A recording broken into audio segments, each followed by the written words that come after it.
your head is probably swimming. I know mine is about maxed out. There's so much coming in around the clock now from almost every conceivable major venue. It is overwhelming, to put it mildly. It's crazy, to put it in the vernacular. And there is no end in sight. Whatever happened at Boston certainly has all the earmarks of a false flag operation.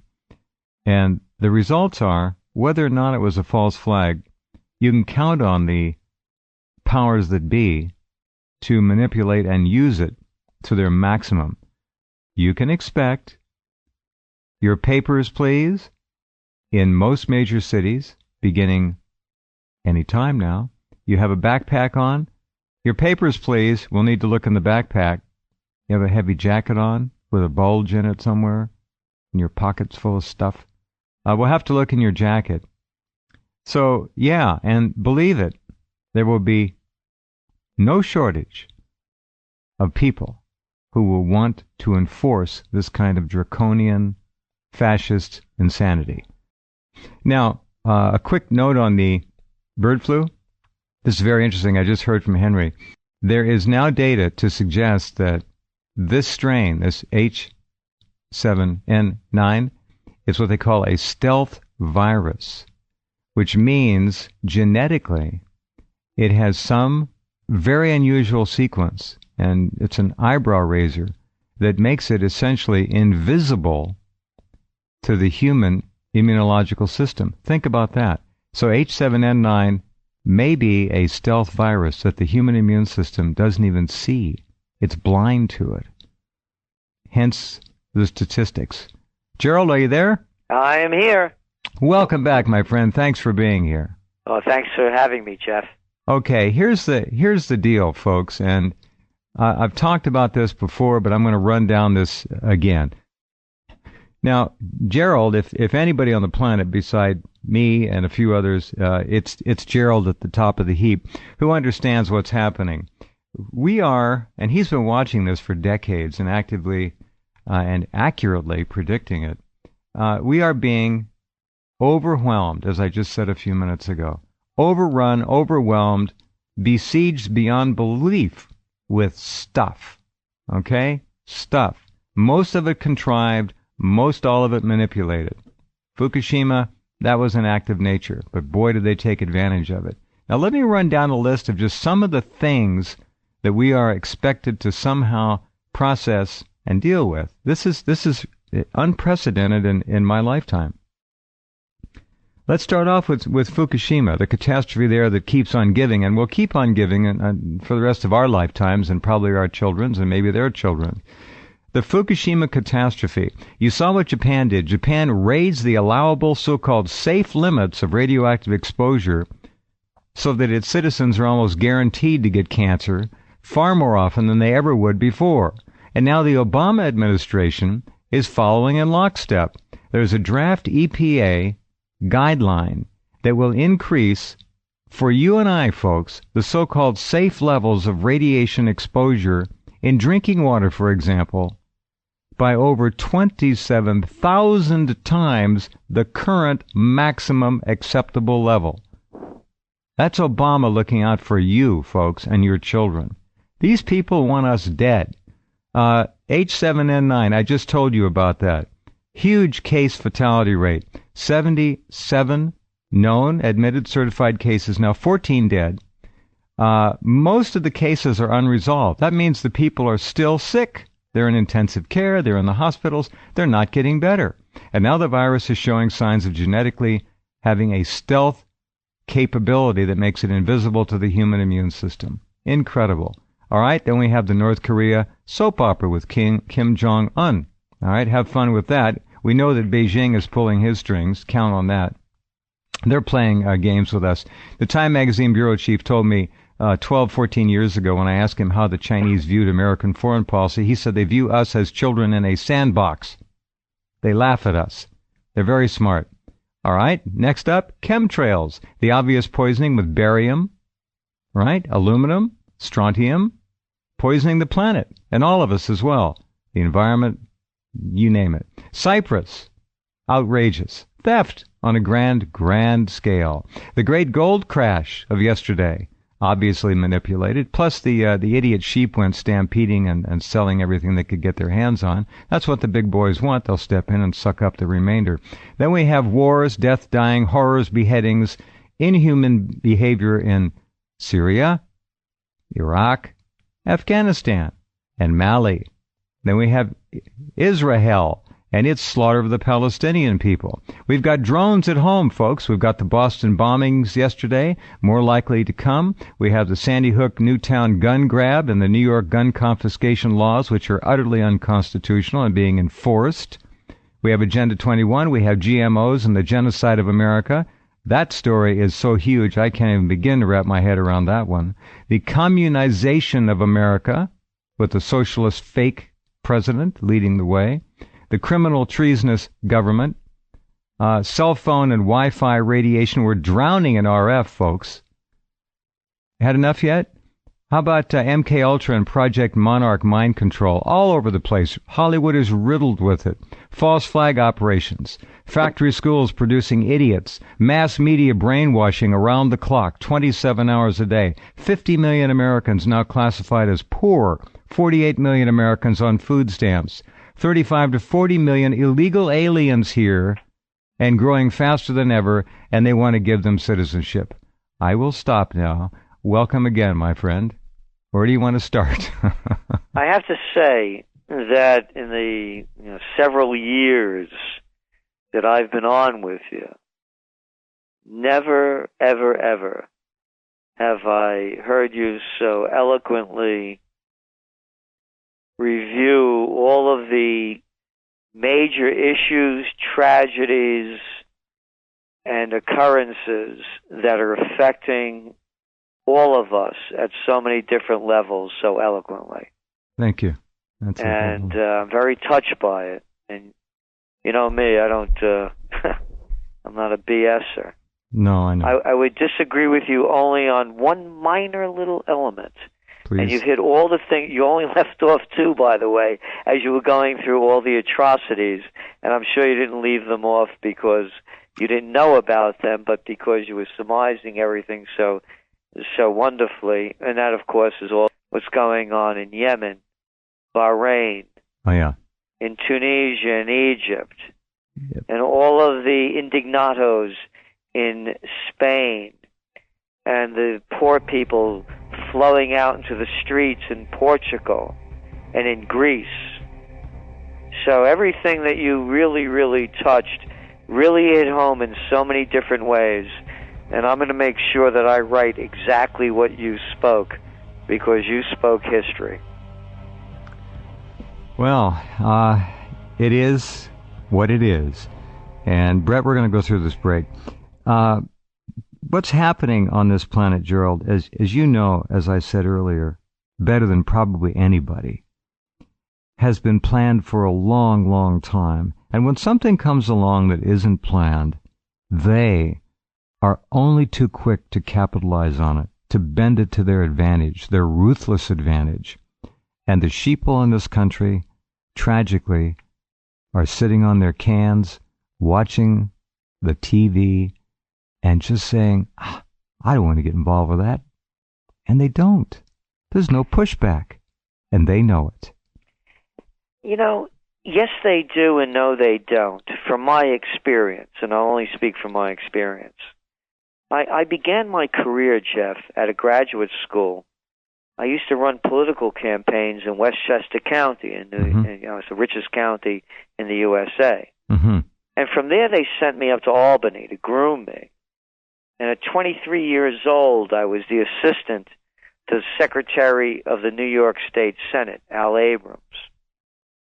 And from the knowledge that I got, I designed and taught American politics and campaign technology at St. John's University.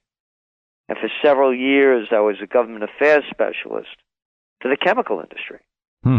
Yeah, antimicrobials were my specialty. Funny. And a young guy, I'm in like 28 years old, I'm staying at the Willard and putting meetings on at the Hay Adams. And as you well know, one of our writers, chief writers for the TrendsJournal is Dr. Paul Craig Roberts. Yes. I'm going over this because, I have pictures of me and John Connolly in front of the book depository, me and Reagan. I've seen these guys, And as I say this over and over again, these are the same people we couldn't stand in high school and college that wanted to be class president and head of the student council. My job up in Albany was the worst job I ever had in my life. And I'm a guy that was born in the Bronx, and lived in Yonkers. Yeah. And it was the worst job. All day long, all I would do is watch grown men grovel to suck their way up to the top. Not a pair of cojones among all of them. What I'm saying is that the future is in everyone's hands. This is a bad play. When they say that politics is show business for ugly people, all you have to do is tune it in. Look at this cast of characters. Mitch McConnell, John Insane McCain, Nancy Botox Pelosi, Reed, Boner, name them. Boxer. Up and down the list. I want it. The only word that comes to mind is putrid, and I'll throw in vomitous just for the hell of it. And freak show in between. There you go. So what I'm saying is, there's no Illuminati. All these people are, from my experience, they're guys and women that could be bought off very cheaply to get a cheap ride because they don't have the courage to be themselves. Scum rises to the top. The vacuum has never been bigger. It could be filled with anything. It could be filled with more and continuing hatred, anger of other people's success, of criminality and fascism, or it could be filled with greatness. It could be filled with creativity and enjoyment. How about that one you love Mario Lanza. And why do you love him so much? Because of the quality, the integrity, the heart, the passion in his voice and in his music and everything that he put forward. So we can have the kind of future that we deserve if the people are willing to step beyond their egos and to create the greatness that we all deserve.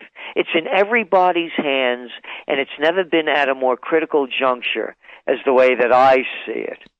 So, yeah, there are the people there that, are dumb on the Kardashians, get off on the NCAA and can't get away from it, and that, wonder why football players lose their minds and want to have, jury trials of banging their heads against each other and can't figure out why they're out of their heads. It's amazing, yeah. Yeah. So what I'm saying is, I believe that this is the time for the Renaissance. It's so transparent what a fraud all of this is, and that it's up to the individual. Everybody do what you need to do to be the best person that you can be, to live your life the way you want to be treated, live by the golden rule, and we have a golden tomorrow. Golden rule. It's so easy. It's so damned easy. And then you mix in this whole subculture of non-accountability, no responsibility. It's not my fault. Folks, you got to be proactive. And you know that, you wouldn't be listening to this program. The trick is to get the rest of the people out there to understand that. Step forward. Again, it's in the individual. In my life, I'm only speaking for myself. I have a saying, that I'm alone. I was married for 23 years. I'm divorced a long time. Have no kids. So, I know the deal. That clock ticks out. You're gone. Right. To me, hell, only speaking for myself, hell is taking that last breath and knowing that you weren't the person who you said you were or could have been. So when you're that person who said who you were, they say when you're a little kid, you come into this world alone and you leave it alone. You leave it alone. Mm-hmm. And you're going out with your own trip. So if everybody rises to the level of who they believe they are and could be, mm-hmm. we have a totally different future. I agree. And there's nothing in the way to stop anyone. other than their minds. We had a St. Patrick's Day parade over here in Kingston, when St. Patrick's Day parade was, about a week before, the real one. But anyway, I'm walking down the street with a buddy of mine, Dr. Skolnick, and we hear the bands playing. And he said to me, "Hey, let's go join the parade. It's a 2.5-mile parade from Colonial Kingston up here down to the waterfront, one of the deepest deep water ports in the Hudson River. This place is Colonial Kingston. I mean, history is here. The Senate House, the Constitution passed through here. More colonial buildings than anywhere else in the U.S. But anyway, the thing is playing. So I hear this band, the Capitol Brass, a great brass band. Really, bunch of old and young cats really know what they were doing. I get out in the middle of the street and I start dancing along with the band. Here's what I saw. The first thing I saw was a mongoloid little boy, and he's beating to the beat of the band. And everybody around him is really tight, but this kid's really beating away. And then I keep dancing with the band, and all of a sudden this young woman comes out holding a stuffed animal, maybe about 14, 15 years old, a little overweight. And she comes out and starts dancing with me. Now remember, this is the parade going down Broadway in Colonial Kingston, New York. And she thinks I'm with the band. And so do the people that are watching her. And when she comes out and starts dancing with me, we start dancing. And we're having a great time. They say, "Oh, he has to go now. He has to go." I move on. Here's the moral of the story. The only two people where the sound hit their heart were the people that we would say are not all there. They were the only ones that were all there. Everyone was stopping the music from hitting their heart because of the movie they have playing in their heads. Yeah, they've been taught. They can't be who they are. That's right. You got it. That's a very interesting observation. So the so-called defectives who haven't successfully been programmed are still open to hearing beauty and specialness. And they heard it. Exactly. And there's nothing between the sound and the heart that can't penetrate it if your mind isn't blocking it. And that's all I'm saying, is everybody right now that's not coming forward, stepping out, and being the person that John Payne, was it John Payne? Who am I thinking of? Who wrote, who's that famous founding father? Thomas Paine. Thomas Paine. Yeah. Thomas Paine. A great writer. Nobody knows about him. Wonderful writer. And it was about the individual. Yeah. And that's what I'm saying. The people that believe they're patriots, it's going back to the roots of this country. It's rediscovering its greatness. And the greatness was that you could be who you wanted to be and become anything you wanted to. And no one would stop you.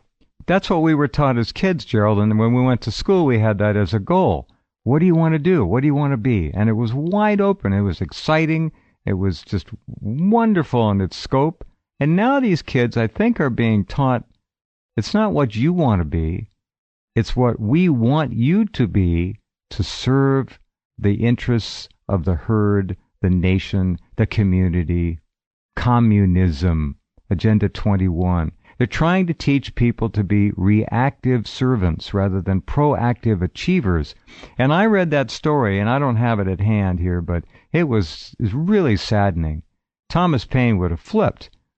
Young American boys and girls in school who are gifted, who are smart, innately smart, and who have done their homework and learned, are actually scoring intentionally lower on exams so they don't get straight A's because they want to be accepted so badly by their peers.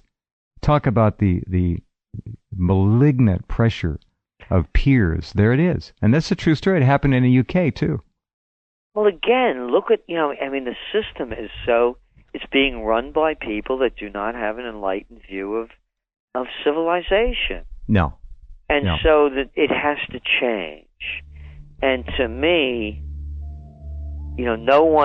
very few are getting in touch with their heart. And when that happens, when they get in touch with their heart, everything will change. See, that's true, and that's what great music, a Verdi opera, that's what great music does. Music is explained by some people as beside math, the voice of the universe. And it may well be. We'll take a break now. Thomas Paine died June the 8th, 1809, at age 72 in New York City. All right, we'll be right back with Gerald in just a couple.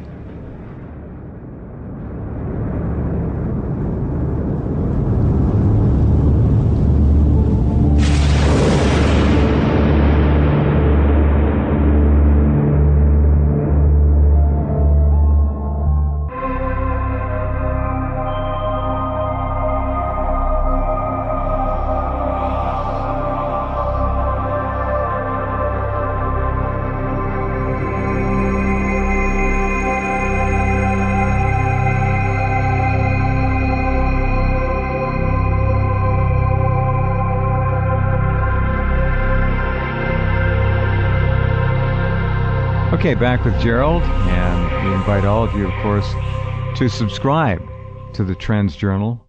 You'll find no better lighthouse to help shine the light into the darkness than that. Just you can click on Gerald's name, or just remember TrendsResearch.com and go there. It's a marvelous publication. It's completely unique. There's nothing like it. Nothing. And are you still having fun on TV? Oh, yeah. Actually, I have to tell you a funny story. I was on Fox with Tom Sullivan, who I really respect. He's a gentleman. And on the Business Channel on Easter Sunday. And, of course, they taped it beforehand. And it was about Cyprus. And I didn't think they were going to run it. But, they did. And his first, we talked about what was going on in Cyprus. And the question that they had asked me before I went on was, would Cyprus stay in the Eurozone? And so my answer was, I said, Tom, you're Irish, I'm Italian. I said, each nationality has certain characteristics that define it. I said, if the Greek Cypriots are into S&M, they should stay in the Eurozone. That's cute. And they ran Very it. Good. I mean, that wouldn't have happened. Did he laugh? They would have. Oh, yeah. No, he jumped right on it. He said, "Oh, so they like pain and pleasure, huh?" I mean, he nailed it perfectly. And then I also made the point that I'm used to what's going on with gold, and I've been around a long time in this. I bought my first buy of gold, Jeff, in 1978. At $187.50 an ounce. I remember we talked about this a long time ago. Yeah.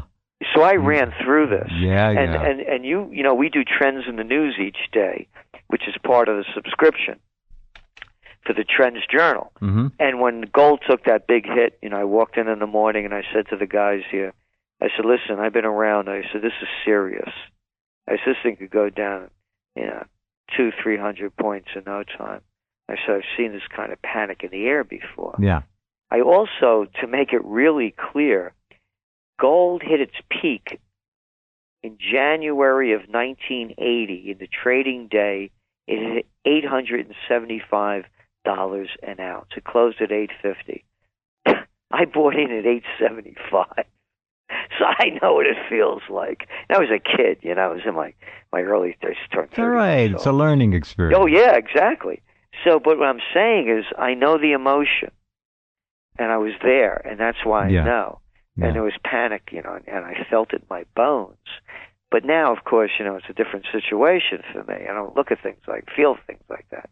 But anyway, here's the deal. Back in 1980, there was no Russia. There was only the Soviet Union. That's right. It was easy. It was all a locked bipolar behind the world. Iron Curtain, right? Yeah. Sure, bipolar China, world. What did people know about China in 1980? Wonton soup. And there was a guy named Mao, but I think he died. I think he did.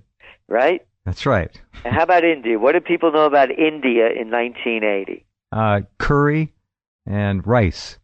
And they heard of Muhammad Gandhi, who wore his false teeth in his diaper or something. Right. So that's all they knew about, right? That's it. The point being, and I was there, and I remember it, and I was heavily trading. only the United States, Japan, and some people in Europe were playing the gold and silver markets in those days. The whole silver market was cornered by the Hunt brothers out of Texas. Yeah. That's how small it was. Mm-hmm. Mm-hmm. That's how thinly it was traded. This is a whole different deal now. Yeah. This is computers. different than well, not only computers. It's a global game. If anybody doesn't think gold is money, you better tell the Iranians. By the way, I said this on Fox as well. I said they're selling oil to the Chinese and they're getting paid in gold because the United States and Europe have frozen them out of the banking system. Mm-hmm. To me, gold, and I'm only speaking for myself, I do not give financial advice. You get the Trends journals. You know how many advertisers we have in there. Try zero. Nobody pays me what to say. I say what I say because it's what I believe. And I believe that gold is being manipulated by the United States Central Bank, by the European Central Bank, and by the Japanese Central Bank, which continue to dump digital dollars into the system in forms of they're rigging the game by buying bonds and treasuries and mortgage-backed securities to keep pumping up the system. I'm not making that up. That's a fact. Right. No, you're right on. The other fact is that the European Union, which is also buying bonds, and the Federal Reserve, I love their white shoe boy lingo. No, hey, I got one for you, Jeff. How about quantitative easing? Does that settle with you real nice? I got a better one. I'll be a European, and I'll be a bit more proper than you. I'm going to call it ongoing monetary transactions. Oh. Hey, yeah, I got a word for you, Jack. 2 words. Yeah, you got it. And in Italy, they could say it without getting censored. Uh-huh. And the first initial is VA. They can say it. Huh? Good for them. They can say it, yeah. As a matter of fact, Beppe Grillo, who got the 5-star movement in Italy, which is why they can't form a government now, because he wants no part with the corruption in that country. He had a VF day where millions of people turned out. Yes, you could Google it up. Too funny. Good yes, for him. And what he did was when he would read out all the criminal charges against the politicians who were lying and stealing and ruining the Italians' lives, tens of millions of people would put up the middle finger and say, va, and you figure out the rest. That starts with another V. I know the words. So what I'm saying is the whole game is rigged. And if you don't think the game is rigged, then how about the LIBOR scandal? Oh, please. Everyone knows it was rigged. They rigged the interest rates. Yeah. Look, I'm beginning to think that virtually all financial everything is a Ponzi scheme to one degree or another. It's all weird. By the way, how did you come out with the MF Global thing? I'm supposed to get another several percent, so it'll be up to about 93% paid back. Oh, good for you. Yeah, but still, it's a bite, Yeah, for sure. Well, the people in Cyprus... But it's better than, could have been, yeah. Cyprus are getting 0% back so far. I don't care what they say. They're giving them useless certificates of ownership and just crap. All right, just a sec. We'll come right back with Gerald Celente in just a minute.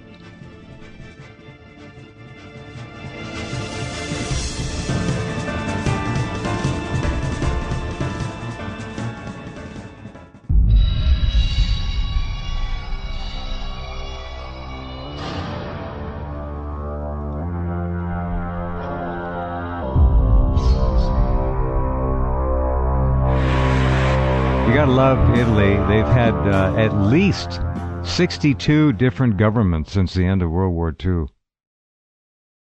They don't get stuck in a rut. They don't like it, they change. It's kind of amusing. When I ask if you were still having fun on TV, Gerald is all over TV. I just wondered if you get tired of looking at the same.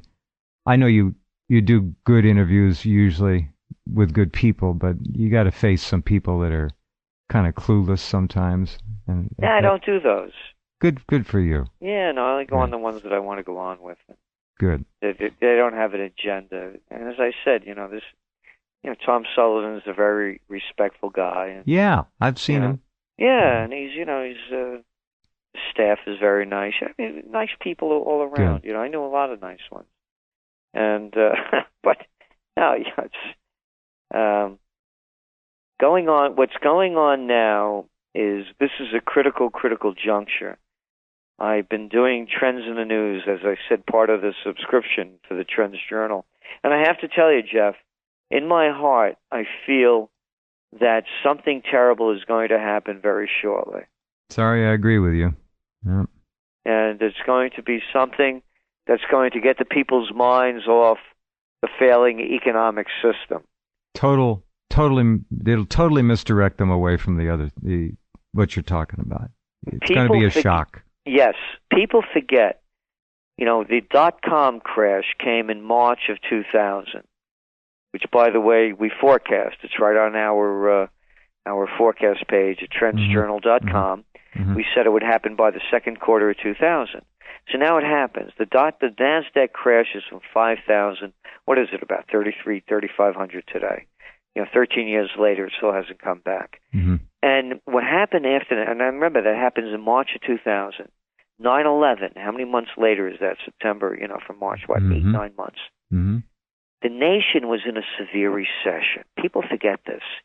They hated George Bush. You go back to the polls and you look at George Bush's poll numbers, his ratings. In August of 2001, he was the buffoon, comedy, clown they president. Mocked him all the time. Everybody hated him. Yeah. And all of a sudden, September 11th, and there he is at ground zero with the fireman next to him talking tough. A leader.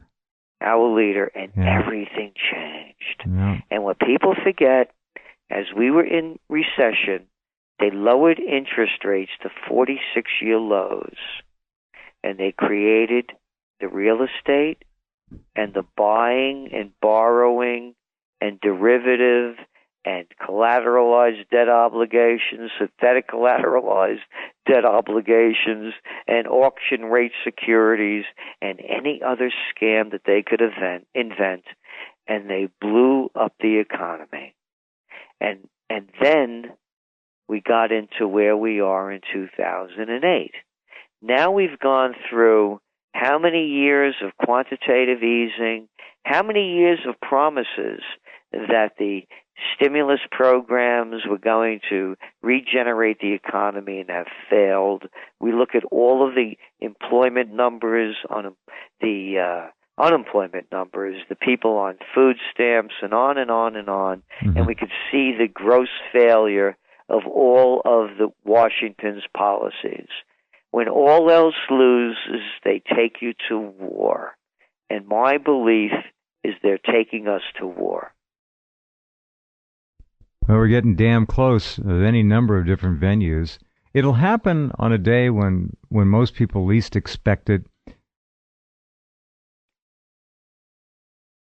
Yep. I agree with you.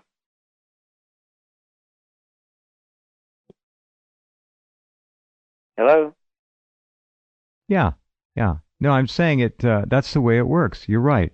It will not happen as expected. No, of course not. It never does. And it'll shock the country to the extent that they're going to do a George Bush on Barack Obama. All of a sudden, he'll be the leader. People will look to him. It's the greatest psychological scam ever.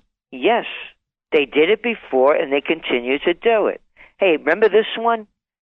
How about Saddam Hussein has weapons of mass destruction and ties to Al-Qaeda, I tell you? Colin Powell. You remember that little weasel? That little man? Yep. That sold his soul? Yep. Because he doesn't have a backbone? Nope. And all he did was punch his way up to the top hit all the right buttons, punched his ticket. That's all he did. And how about Rumsfeld? And how about Cheney? And how about, who's that guy, the head of the CIA? That little weasel guy that was afraid to speak out. Oh yeah, they come and they go. Yeah. I honestly don't know that the word leadership can be used in a normal, intelligent fashion with any of these people. However, that said, when that big thing, which is coming, everybody feels it, I think. Yeah. Comes down the road and roosts on your doorstep, folks, not, figuratively. Everything's going to change psychologically. Instantly. You watch. It'll just be like 9/11. People freaked out. But it doesn't have to be. Again, we see the warning signs, and restoring America and bringing it back to its principles is a reality. And not to say, this was the great country and everything was perfect. No one's saying that. We slaughtered the Indians. We had the blacks enslaved. It wasn't nirvana over here. Only 60 million indigenous peoples. That's all. Yeah, but still, it was a lot better than a lot of other places. Go back, Gerald. Let's go back to. I made this point the other night. 1985, 1990. And that litany of things that we started the program with. We had one or two issues. Maybe. And then there'd be seemingly weeks would go by and there wouldn't be much of anything. That's right. Remember? Of course you do. Yep. And now it's just nonstop. It's a hamster wheel to hell, and people can't get off of it. That's a great line, by the way.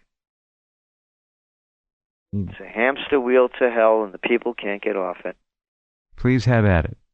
How about a fiscal cliff? We could play that one for about, 2 years. How about a little bit of sequester fear? You don't know what it means? Don't worry about it. Sounds bad. I'll have another helping of quantitative easing for dessert. No, you really nailed it. They keep fear and hysteria is their game. Yeah, it's the meme, and they got it down because they own the media and they know. This is a science. What you're talking about, the rebirth of this nation, it's a reality. It's within the hearts and souls of all those who still have hearts and souls. But they've got to manifest it. They've got to free it. Somehow they've got to let it out.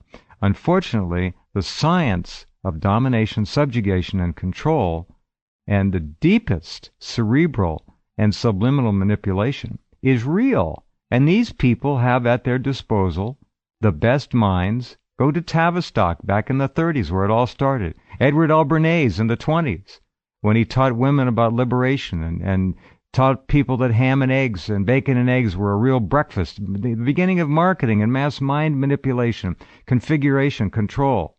They knew. This is, folks, almost 100 years later. It's a science. It's not a guessing game anymore. They can come out plus or minus 2% with almost any scenario they want to run into their computers. And they know what this captive audience is going to spit back. They know. That's not to say we can't change it. That potential is always there. But we're up against something so insidious, I simply say rewind to 1985, 1990. And remember, try and go back and look at some newspapers. What were the issues then? They're nothing compared to what we have now. No, you're right. It's every day a new crisis. But I really believe that with an age of generosity, if people open their hearts up, the whole thing could change.